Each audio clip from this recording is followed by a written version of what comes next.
Well, the Jayhawks stick their hand into the transfer portal one more time, and this time they pluck out David Coit, guard from Northern Illinois, as he looks to join the squad for the upcoming season. Who is he, and what does this mean for the Hawks? Let's talk about it. Hey, what's good, y'all? It's your boy JD6 here. I'm with my man. Shout out to KC Sports Authority. Make sure y'all go check that podcast out, man. You heard the man.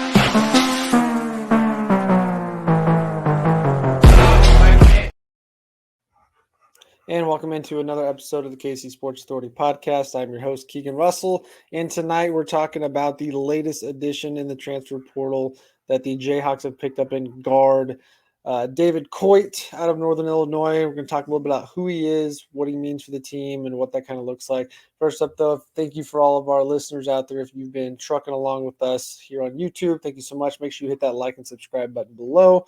So you can share with any Jayhawk fans that are out there. You can also hit us up on any of our social medias at KCSA Pod.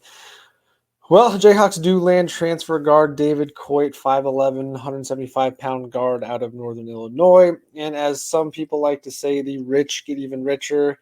KU, who was already probably one of the best teams, if not the best team coming into the year, pick up an extra guy, some more talent on to add to this squad. So let's talk about who he is, what he brings to the table, and kind of what this means for the squad. So David Coit, again, transfer guard out of Northern Illinois, spent 2 seasons there before his JUCO time. Coming off an impressive junior season, scoring almost 21 points a game at 20.8. Shooting 41.5% from the field, 33.7% from three, 85% plus free throw shooter in his couple years. And that was all coming off of about 37 minutes a night. So a guy that was playing a ton and scoring a ton. Really love this pickup. I know there's going to be a lot of questions as to what does he really mean to this roster as far as rotation and minutes and all that, which we're going to get into in a later episode, talk about that. But some things just to kind of give you the mindset of what's going on here.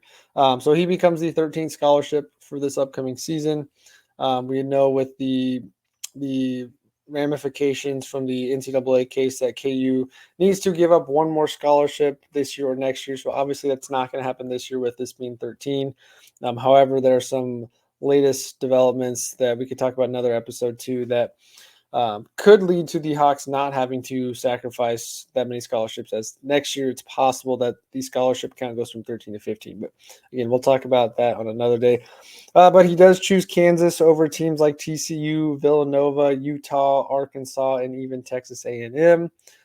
Decides to pick Kansas, who clearly best team in the country. I think there's no doubt about that.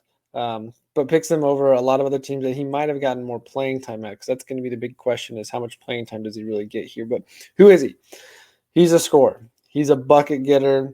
He's a microwave heating up option for offense, instant offense off the bench. A guy that kind of could play the role that we thought O'Reilly Kugel might, a guy that could be instant offense, possibly off the bench. He obviously scored a ton. Sophomore year at Northern Illinois, scored 15 points a game. Makes another jump his junior year to 20. High volume shooter, just kind of like what we see with Zeke Mayo in his last year. So a guy that can come in and shoot the ball. He can score the ball. Wasn't the most efficient scorer, but he was basically the entire offense for Northern Illinois. So taking a ton of shots. His offensive production level, very similar to what we saw out of Zeke Mayo and AJ Storr this last year. A guy that was the main scoring option for his team, is certainly capable of scoring at a high level, but all three of those guys might not be the most efficient scorers.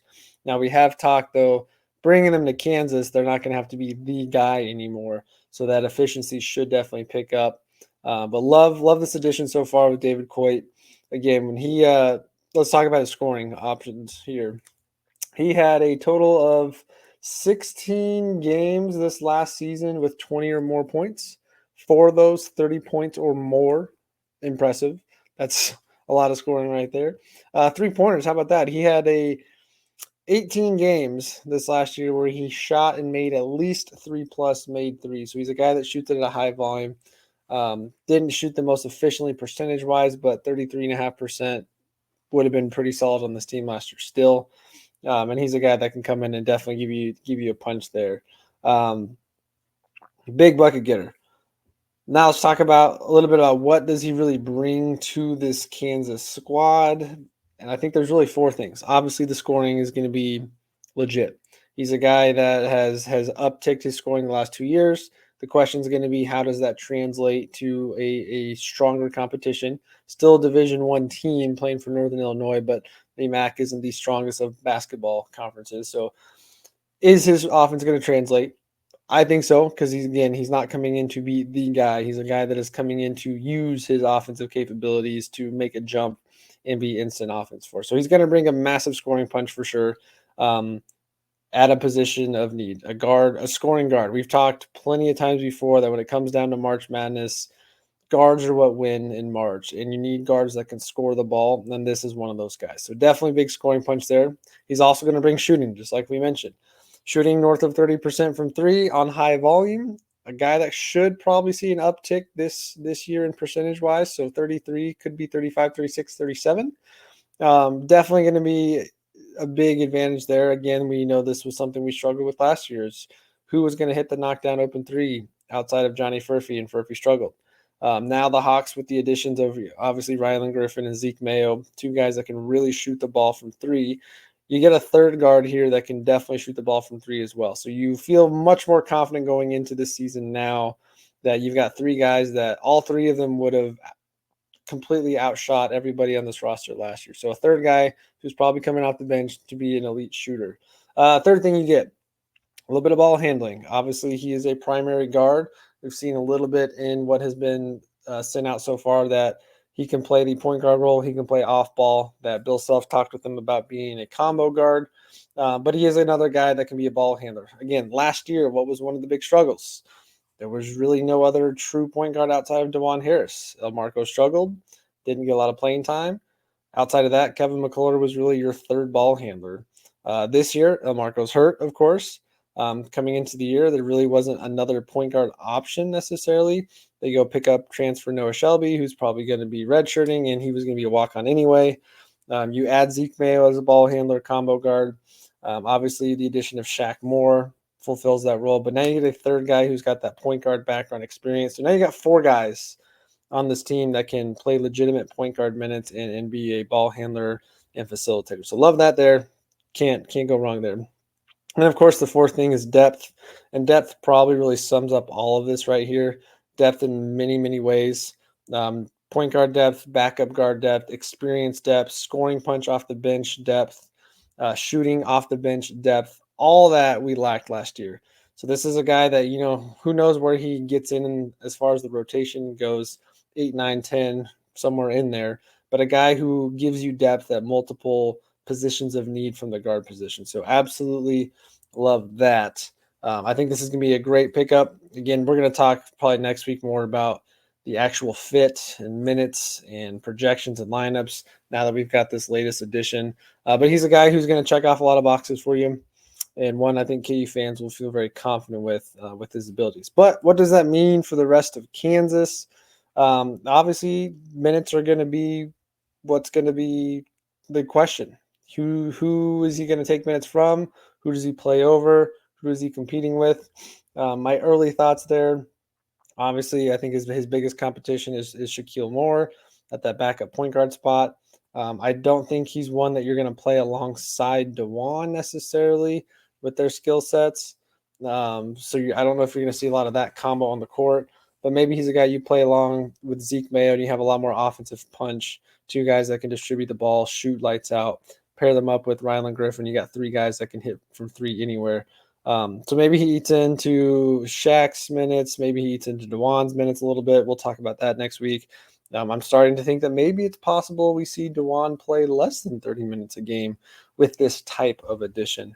And, of course, Zeke Mayo is probably the other one, too, that's going to be impacted by this. And, again, we'll get into all of that next week. Just want to hop on here real quick and give a instant reaction to the addition. But, again, David Coit, 5'11 guard. He will be here for one season at Kansas coming into his senior year. That now gives us 3 senior point guards, 4 senior guards in this lineup. So Bill Self definitely pushing all of his chips into the middle with experience, scoring, defense, and shooting to go out and win a national championship, which love to see. This is Bill Self on fire right now, and this has been probably the best summer he has had as a Kansas head basketball coach in the recruiting / transfer portal era, in my opinion, as far as bringing in top tier talent and a lot of it. We saw last year depth was a major problem, talent was a major problem off the bench.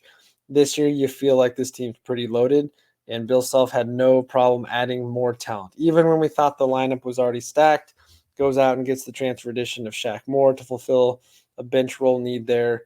Does the same thing again here with David Coit. So KU's really, truly, in my opinion, got 11, 12 deep now here with this lineup, and it's all for going for a national championship, which I love. It should be win at all costs every single year. Push all your chips to the middle, go for that national championship, and don't settle for anything less. So love the move.